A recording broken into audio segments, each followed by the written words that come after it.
আসসালামু আলাইকুম ওয়া রাহমাতুল্লাহ। আজকে আমি আপনাদেরকে একটা গল্প শেয়ার করব। সেই গল্পটি হচ্ছে যে ১০০ জনকে হত্যাকারীর গল্প। তাহলে চলুন আমরা শুরু করি যে ১০০ জন হত্যাকারীর গল্পটা কি। এটা আমাদের অবশ্যই সকলের জানা উচিত। পবিত্র কোরআনের একটি আয়াতে একটু গভীরভাবে চিন্তা করুন। যে ব্যক্তি কোনো মুসলিমকে জেনে শুনে হত্যা করবে তার শাস্তি জাহান্নাম, যেখানে সে সবসময় থাকবে এবং আল্লাহ তার প্রতি গজব নাজিল করবেন এবং তাকে লানত করবেন। আর আল্লাহ তার জন্য মহাশাস্তি প্রস্তুত করে রেখেছেন। সূরা নিসা আয়াত ৯৩। এই আয়াতে আল্লাহ তাআলার বিধান লঙ্ঘন করে কাউকে হত্যা করা কত বড় অপরাধ এর একটি চিত্র ফুটে উঠেছে। অনুরূপভাবে যারা সামান্য কারণে আল্লাহর বিধানকে তুচ্ছ তাচ্ছিল্য করে তাদের অপরাধের চিত্রও এখানে ফুটে উঠেছে। এখানে আল্লাহ তাআলার রাগ, ধমকি এবং কঠোর শাস্তির হুঁশিয়ারির প্রতি লক্ষ্য করুন। আপনার মনে হবে যেন এমন ব্যক্তি পৃথিবীতে বেঁচে থাকার কোনো অধিকার রাখে না, কিন্তু বিপরীতে রাসূলুল্লাহ সাল্লাল্লাহু আলাইহি ওয়াসাল্লামের একটি হাদিস যদি সামনে রাখেন তাহলে আপনার পুরো চিন্তাটাই পাল্টে যাবে। আল্লাহ রাসূল সাল্লাল্লাহু আলাইহি ওয়াসাল্লাম বলেন, তোমাদের আগেকার লোকদের মধ্যে এক লোক ছিল, সে ৯৯ জন মানুষকে হত্যা করেছে। একদিন সে লোকদের জিজ্ঞেস করলো, এই পৃথিবীতে সবচেয়ে জ্ঞানী কে? তাকে এক রাহেবের অর্থাৎ ধর্মযাজক সন্ধান দেওয়া হলো। হত্যাকারী লোকটি তার কাছে এসে জানালো, আমি ৯৯ জন লোককে হত্যা করেছি। এখন কি আমার তওবার কোনো পথ খোলা আছে? তিনি সরাসরি জানিয়ে দিলেন না। তখন সে রাগান্বিত হয়ে তাকেও হত্যা করে ফেলল। রাহেবকে হত্যা করে সে ১০০ পূরণ করলো। পুনরায় সে লোকদের জিজ্ঞেস করলো, এ দুনিয়াতে সবচেয়ে বড় আলেম ব্যক্তিকে? আবার তাকে জনৈক আলেমের সন্ধান দেওয়া হলো। সে আলেমকে বলল, আমি ১০০ জন ব্যক্তিকে হত্যা করেছি, আমার জন্য কি তওবার পথ খোলা আছে? আলেম বললেন, হ্যাঁ।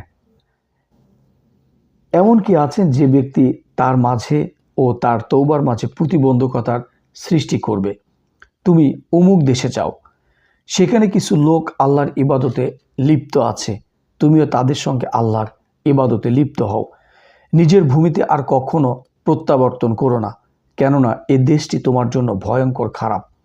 এ কথা শুনে সে গন্তব্যের পথে চলতে লাগলো, কিন্তু যখন মাঝপথে এসে পৌঁছলো তখন সে মৃত্যুবরণ করলো। কিন্তু যখন এবার রহমতের ফেরেশতা এবং আযাবের ফেরেশতার মধ্যে তার ব্যাপার নিয়ে বাকবিতণ্ডা চলছে। রহমতের ফেরেশতারা বললেন, সে আন্তরিকভাবে আল্লাহর প্রতি আকৃষ্ট হয়ে তওবার উদ্দেশ্যে এসেছে। আর আযাবের ফেরেশতা বললেন, সে তো কখনোই কোনো সৎ কাজ করেনি। তখন মানুষের আকৃতিতে একজন ফেরেশতা সেখানে এলো। অন্য ফেরেশতারা তাকে তাদের মাঝে মধ্যস্থতাকারী বানালেন। তিনি উভয়কে বললেন, তোমরা উভয় স্থানের পরিমাপ করো, নিজ ভূখণ্ড ও যাত্রাকৃত ভূখণ্ড। এই দুটি ভূখণ্ডের মধ্যে যেটা তার নিকটবর্তী হবে সে অনুযায়ী তার গন্তব্যের ফয়সালা হবে। তারপর উভয় দলের ফেরেশতারা পরিমাপ করে দেখলেন যে লোকটি ওই ভূখণ্ডেরই বেশি নিকটবর্তী যেখানে পৌঁছার জন্য সে বের হয়েছিল। এরপর রহমতের ফেরেশতারা তার প্রাণ নিয়ে গেল। সহিহ বুখারী ৩৪৭২, সহিহ মুসলিম ২৭৬৬। কাতাদা রহিমাহুল্লাহ বলেন, হাসান রহিমাহুল্লাহ বলেছেন, যখন এ লোকের মৃত্যুর সময় হয়ে এলো তখন সে বুকের ওপর ভর দিয়েও সামান্য সামনে এগিয়ে যেতে চেষ্টা করেছিল। নিছক শত্রুতা ও হঠকারিতা বশত লোকটি ১০০ জন মানুষকে হত্যা করেছে। এর বিপরীতে দেখুন, লোকটি শুধু অনুতপ্ত হয়ে ভালো হওয়ার ইচ্ছা করেছে। জীবনে কোনো ভালো কাজও সে করেনি। শেষ পর্যন্ত এই ইচ্ছার বিনিময়ে আল্লাহ তাআলা জমিনে আসমানে নির্দেশ শেষ পর্যন্ত এই ইচ্ছার বিনিময়ে আল্লাহ তাআলা জমিনে আসমানে নির্দেশনা পাঠালেন এই মাটির পৃথিবীতে তিনি তওবার ইচ্ছা করার মতো সামান্য একটি আমলের বিনিময়ে বান্দা যা কখনো কল্পনাতেও করতে পারে না তাই করে দেখালেন। আল্লাহর কাছে যা আছে তার প্রত্যাশার সামনে এগিয়ে যাওয়া মাত্র আল্লাহ তাআলা তাকে জান্নাতের অধিবাসী করে নিলেন। একটু নিবিড়ভাবে চিন্তা করে দেখুন, আপনার রব কখনোই চান না আপনি অন্যায়ের শাস্তির কথা ভেবে অস্থির এবং অশান্ত হয়ে পড়ুন। যিনি 100 জন মানুষের হত্যাকারী ব্যক্তির এত বড় অপরাধ কেবল তার দিকে এগিয়ে আসার সংকল্পের মতো সামান্য আমলের বিপরীতে ক্ষমা করে দিয়েছেন, জমিনকে নির্দেশ দিয়েছেন এমন এক বান্দার প্রতি অনুগ্রহের প্রমাণ হিসেবে নড়ে উঠতে, যে কিনা কেবল একটি মাত্র দিন আল্লাহ তাআলার ক্ষমার আশায় সামনের দিকে যাত্রা করেছিল। শুধু কি তাই, কাফেরদের সঙ্গে আল্লাহর ক্ষমার চিত্রটি দেখুন, যে কাফেররা সবসময় আল্লাহর নৈকট্যশীল বান্দাদের কষ্ট দিত, তাদেরকে ধর্ম পালনে বাধা দিত, তাদেরকে গালাগাল করত। দেখুন আল্লাহ তাআলা তাদের পূর্বেকার এত অপরাধ সম্পর্কে কি বলেন। পবিত্র কোরআনে তিনি বলেছেন, হে নবী, যারা কুফর অবলম্বন করেছে তাদেরকে বলে দিন, তারা যদি নিবৃত্ত হয় তবে অতীতে যা কিছু হয়েছে তা ক্ষমা করে দেওয়া হবে। সূরা আনফাল আয়াত 37। আল্লাহ তাআলা বলেছেন তাদের সমস্ত অপরাধ তিনি ক্ষমা করে দিবেন যদি তারা কুফরি থেকে ফিরে আসে।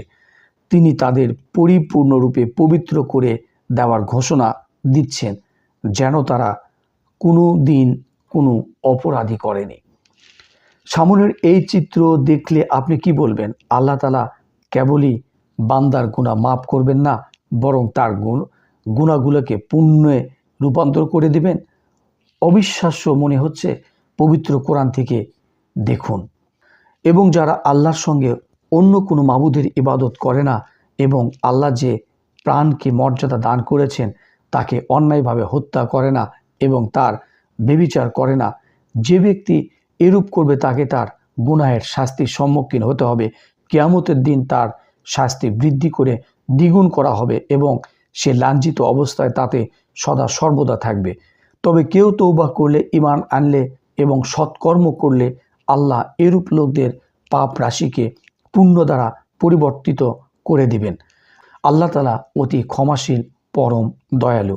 সূরা ফুরকান আয়াত 68 থেকে 70। কেবল ক্ষমা বা মার্জনার কথাই বলেননি, বরং নিজ অনুগ্রহে বান্দার পাহাড়সম অপরাধকে পুণ্য দিয়ে পূর্ণ করে দেওয়ার প্রতিশ্রুতিও দিয়েছেন।